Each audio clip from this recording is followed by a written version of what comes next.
EVM जिंदा है कि मर गया?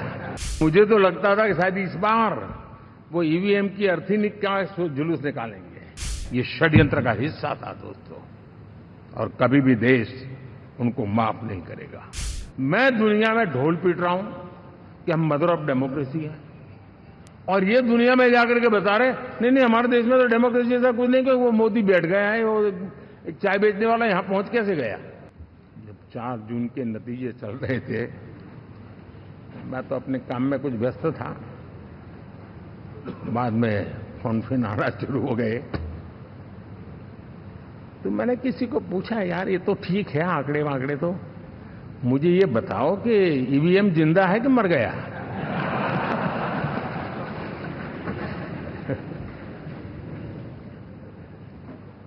क्योंकि ये लोग तय करके बैठे थे कि भारत के लोकतंत्र और लोकतंत्र की प्रक्रिया के प्रति विश्वास ही लोगों का उठ जाए, और लगातार ईवीएम को गाली देना। और मुझे तो लगता था कि शायद इस बार वो ईवीएम की अर्थी का जुलूस निकालेंगे, लेकिन 4 जून शाम आते आते उनको ताले लग गए, ईवीएम ने उनको चुप कर दिया। ये ताकत है भारत के लोकतंत्र की, ये ताकत है भारत की निष्पक्षता की, ये भारत की ताकत है भारत के चुनावी तंत्र की, चुनाव आयोग की। और मैं मानता हूं कि ये आशा करता हूं कि 5 साल तो अब ईवीएम शायद मुझे नहीं सुनाई देगा, लेकिन जब 29 में हम जाएंगे तो फिर से शायद ईवीएम को लेकर के नाचने की शुरुआत करेंगे, क्योंकि इनके सुधरने की संभावना बहुत कम है। आप देखिए, चुनाव के समय मैंने पहली बार देखा, शायद हर तीसरे दिन इलेक्शन कमीशन के काम में रुकावट आए, इसके लिए सुप्रीम कोर्ट के दरवाजे खटखटाए गए, भांति भांति की एप्लीकेशन, और एक ही टोली थी। और लोकतंत्र के प्रति जिनका भरोभार अविश्वास है, ऐसे लोग सुप्रीम कोर्ट का उपयोग करते हुए कैसे रुकावट डाले, इसका निरंतर प्रयास करते रहे। और चुनाव आयोग की ताकत का एक बड़ा हिस्सा अदालतों में, इस पीक अवर्स में, चुनाव के पीक अवर्स में, यानी कितनी निराशा लेकर के ये लोग मैदान में आए थे कि उन्होंने पूरा हमला उसी इंस्टीट्यूट पे लगा दो, ताकि चुनाव के कोई भी परिणाम आए, हम दुनिया के सामने भारत को भी बदनाम कर लें। ये षड्यंत्र का हिस्सा था दोस्तों, और कभी भी देश उनको माफ नहीं करेगा। साथियों, इंडी गठबंधन वाले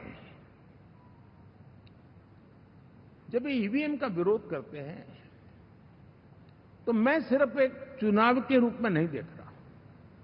मैं मानता हूं ये लोग मन से पिछली शताब्दी के सोच वाले लोग हैं।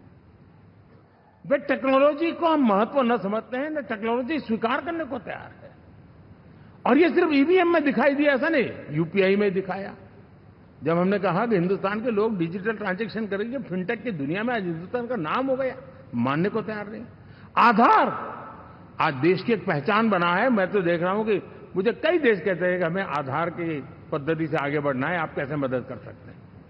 उस आधार को रोकने के लिए सुप्रीम कोर्ट में बार बार जाकर के परेशानियां पैदा की। यानी मूलतः ये प्रगति के विरोधी, आधुनिकता के विरोधी, टेक्नोलॉजी के विरोधी इंडी अलायंस हमने देखा है। साथियों, इस देश के लिए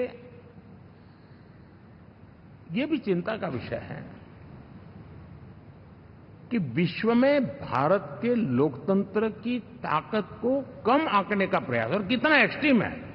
मैं दुनिया में ढोल पीट रहा हूं कि हम मदर ऑफ डेमोक्रेसी है, और ये दुनिया में जाकर के बता रहे नहीं हमारे देश में तो डेमोक्रेसी जैसा कुछ नहीं, कि वो मोदी बैठ गया है, वो एक चाय बेचने वाला यहां पहुंच कैसे गया? कुछ तो गड़बड़ की होगी।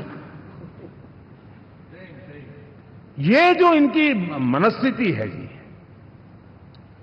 भारत के नागरिकों को चुनाव प्रक्रिया के प्रति अविश्वास पैदा करने का जो उनका षड्यंत्र है, मैं मानता हूं कि अब दुनिया भी भारत के लोकतंत्र की विविधता, विशालता, व्यापकता, गहनता, इन सबको भी जानने समझने के लिए आकर्षित होगी। ऐसे ही इस चुनाव के नतीजे में देख रहा हूं।